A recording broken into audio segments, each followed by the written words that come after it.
নমস্কার। আজকে বলবো বৃহস্পতির আদ্রা নক্ষত্রের প্রবেশ কবে হবে, কি প্রভাব পড়বে আপনার রাশির জন্য। চলুন তো একটু জেনে নিই। 13ই জুন বৃহস্পতি আদ্রা নক্ষত্রে প্রবেশ করে। বৃহস্পতি এই মুহূর্তে কিন্তু বসে আছে আপনার মিথুন রাশিতে। সুতরাং এবং 12 তারিখ বৃহস্পতি কিন্তু অস্ত হয়েছে, সেটা নিয়ে আপনাদের আমি কম বেশি প্রোগ্রামগুলো দিয়েছি। এবং বৃহস্পতি আদ্রা নক্ষত্রে প্রবেশ করে 13ই জুন। সুতরাং আপনার রাশির জন্য কি প্রভাব বিস্তার করছে, 12 রাশির ক্ষেত্রে কিন্তু এর প্রভাব বিস্তার করবে। 13 জন বৃহস্পতি রাহুর রাশি আদ্রায় গমন করবে। আদ্রা হচ্ছে মানে ষষ্ঠ নক্ষত্র, এই নক্ষত্রের অধিপতি হচ্ছে রাহু। আদ্রা নক্ষত্র যখন মানে বৃহস্পতি এই নক্ষত্রের প্রবেশে আপনার জুন মাসের 3য় সপ্তাহে সকালে আদ্রা নক্ষত্র উদিত হবে। এসে কিন্তু দেবতাদের গুরু বৃহস্পতি অতিচারী অবস্থায় গমন করতে চলেছেন। আমি এই অতিচারী অবস্থায় দেবগুরু বৃহস্পতি গমন কিন্তু আপনাদের আলোচনা আমি করেছি। দেবগুরু বৃহস্পতি কিসের প্রভাব বিস্তার করে? ভাগ্যের প্রভাব বিস্তার, বিবাহিত জীবনের উপর, ধর্ম, সম্পদ, এইসব প্রভাব বিস্তার করে। অর্থাৎ এগুলো কারক গ্রহ হচ্ছে দেবগুরু বৃহস্পতি। বৃহস্পতি যখন তার গতি পরিবর্তন করে তখন মেষ থেকে প্রত্যেক রাশির উপর কিন্তু তার প্রভাব বিস্তার হয়। আদ্রা নক্ষত্র বৃহস্পতি গমনের ক্ষেত্রে 4টি রাশির উপর কিন্তু প্রভাব বিস্তার করবে। কোন কোন রাশি?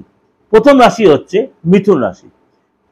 আদ্রা নক্ষত্রে বৃহস্পতির গোচর আপনার ক্ষেত্রে কিন্তু আর্থিক জায়গায় যথেষ্ট ডেভেলপ করবে। আপনার কিন্তু মনের ইচ্ছা পূরণ হবে, আপনার কর্মের মধ্যে ব্যস্ততা বাড়বে এবং এই সময় কিন্তু আপনার ব্যক্তিগত জীবন বা পেশাগত জীবনে আপনার যথেষ্ট ডেভেলপ করবে এবং জীবনযাত্রার মধ্যে যথেষ্ট উন্নতি হবে। বৃহস্পতি মানে তার শুভ প্রভাবের কারণে ভাগ্য মিথুন রাশি জাতক জাতিকাদের আপনার কিন্তু এই সময় যথেষ্ট অনুকূলতা, অর্থাৎ ভাগ্যের প্রসন্ন বা ভাগ্যের সহায়তা পাবেন, ভাগ্য যথেষ্ট প্রসন্ন হবে। এই সময় আপনার অসম্পূর্ণ কাজ সম্পূর্ণ হবে। এছাড়া আপনার যারা অবিবাহিত বিয়ে হয়ে যাওয়ার সম্ভাবনা রয়েছে এবং এই সময় কিন্তু আপনি মানে দীর্ঘদিন ধরে কারোর সাথে অশান্তি, বিশেষ করে প্রেমিক বা প্রেমিকাদের মধ্যে সেই সময় সুসম্পর্ক তৈরি হবে। এই সময় কিন্তু আপনার সাহস বাড়বে, পরাক্রম বাড়বে, পরিবারের সাথে যত সময় দিতে পারবেন এবং এই সময় কিন্তু আপনার যারা চাকরি খুঁজছেন তারা কিন্তু চাকরি হওয়ার সম্ভাবনা প্রবল। এই সময় কিন্তু দুর্দান্ত চাকরির যোগাযোগ আপনার কিন্তু অবশ্যই আসবে। কন্যা রাশির ক্ষেত্রে বৃহস্পতি আদ্রা নক্ষত্রে প্রবেশে আপনার জন্য যথেষ্ট শুভ প্রমাণ করছে বা সৌভাগ্য নিয়ে আসছে আপনার। কিরকম? এই সময়কালে আপনার মানে সব দিক দিয়ে আপনি আরাম উপভোগ করবেন। এই সময় কিন্তু মনের ইচ্ছা পূরণ হবে, আপনার ব্যাংক ব্যালেন্স বৃদ্ধি পাবে এবং এই সময় কিন্তু আপনার ব্যবসায়ী যারা আছেন তারা আশ্চর্যজনকভাবে তার আর্থিক সুবিধা পাবেন। বৃহস্পতির শুভ প্রভাব আপনার যথেষ্ট আবেগকে কন্ট্রোল করবেন, কনফিডেন্স বাড়বে, ব্যবসায় প্রসারিত হবে। এই সময় আপনার মনের ইচ্ছা পূরণ দুর্দান্ত সফলতা আসবে। এই সময় কিন্তু আপনার দীর্ঘদিন ধরে যে কাজ আটকে ছিল বা যে আপনার বাড়িটা দীর্ঘদিন করতে করতে আপনি আটকে গেছিলেন, ফ্ল্যাট কেনার পরিকল্পনা আপনি করেছেন, সেটা আপনি করতে পারবেন। এই সময়গুলো বৃহস্পতি শুভ পাবে, সেই ইচ্ছা আপনার পূরণ হবে। এই সময় আপনি যারা অবিবাহিত বিয়ে হওয়ার যোগাযোগটাও কিন্তু আপনার তৈরি হবে। মকর রাশি আদ্রা নক্ষত্রে বৃহস্পতির প্রভাব আপনার ক্ষেত্রে কিন্তু যথেষ্ট সুপ্রভাব বিস্তার করবে এবং এই সময় কিন্তু আপনার মকর রাশি জাতক জাতিকাদের জন্য আর্থিক অবস্থা যথেষ্ট মানে শক্তিশালী হবে। এই সময় কিন্তু আপনার সাহস বাড়বে, পরাক্রম বাড়বে এবং বিদেশে যদি আপনি মানে ব্যবসা এক্সপেরিমেন্ট ব্যবসার সাথে জড়িত থাকেন তাহলে সেখানে সাকসেস পাবেন। এই সময় কিন্তু আপনার সফলতা কিন্তু দোরগোড়া করা নাড়বে। প্রতিযোগিতামূলক পরীক্ষা আপনি সাকসেস পাবেন।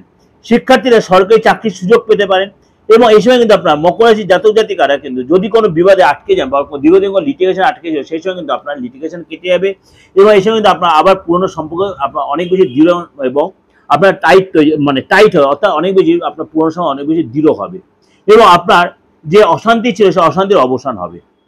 নেক্সট হচ্ছে কুম্ভ রাশি। কুম্ভ রাশির জন্য আদ্রা নক্ষত্রে বৃহস্পতির এই গোচর, আদ্রা নক্ষত্রে বৃহস্পতির এই গোচর আপনার জন্য যথেষ্ট শুভ এবং লাভজনক প্রমাণিত হবে। এই সময় কিন্তু আপনার কুম্ভ রাশির জাতক জাতিকারা বৃহস্পতির শুভ প্রভাবের কারণে আপনার মানে বৃহস্পতির সাপোর্ট পাবেন এবং ভাগ্যের সাপোর্ট পাবেন, আপনার মনের ইচ্ছা পূরণ হবে। এই সময় কিন্তু আপনি মানে কোনো কর্মজীবীদের সাথে বা আপনি নতুন কোনো কর্ম করার পর আপনি নতুন ব্যবসায় ইনভলভ করতে পারেন। এই সময় কিন্তু আপনার সমাজে যথেষ্ট প্রেফারে থাকবে। এই সময় কিন্তু বৃহস্পতি গোচর আপনি বিদেশে বা বিদেশ ভ্রমণের সুযোগ পাবেন এবং এই সময় কিন্তু আপনি আধ্যাত্মিক চেতনা আপনার যথেষ্ট বৃদ্ধি পাবে, প্রতিযোগিতামূলক পরীক্ষা সফলতা পাবেন এবং এই সময় কিন্তু আপনার বৃহস্পতি গোচর থেকে আপনার সব রকম ইচ্ছা পূরণ হবে। এই যে বৃহস্পতি আদ্রা নক্ষত্রে যে গোচর, সুতরাং আপনার রাশির ক্ষেত্রে কিন্তু যথেষ্ট তার প্রভাব বিস্তার করবে। 12 রাশির ক্ষেত্রে প্রভাব বিস্তার, কিন্তু এই 4 রাশির ক্ষেত্রে বেশি প্রভাব বিস্তার, তার জন্য আপনাদের কাছে এই 4 রাশি নিয়ে আমি আলোচনা করলাম। অবশ্যই আমি এরপরে আরো কিছু আলোচনা করব অন্য সব গ্রহ রাশি নিয়ে, কিন্তু সবসময় আপনাদের কাছে বলি, যখন যে রাশি খারাপ বা ভালো বলি সেটা নিয়ে আপনি একদম ফাইনাল ডিসিশন নিয়ে নেবেন না। খারাপ বললেও আপনি দেখবেন পরের কোনো ট্রানজিট আপনার রাশি কিন্তু ভালো বলছে, তখন যেটা কম্বাইন্ড হয়ে খারাপের প্রভাবটা অনেকটাই কমিয়ে দিতে পারে।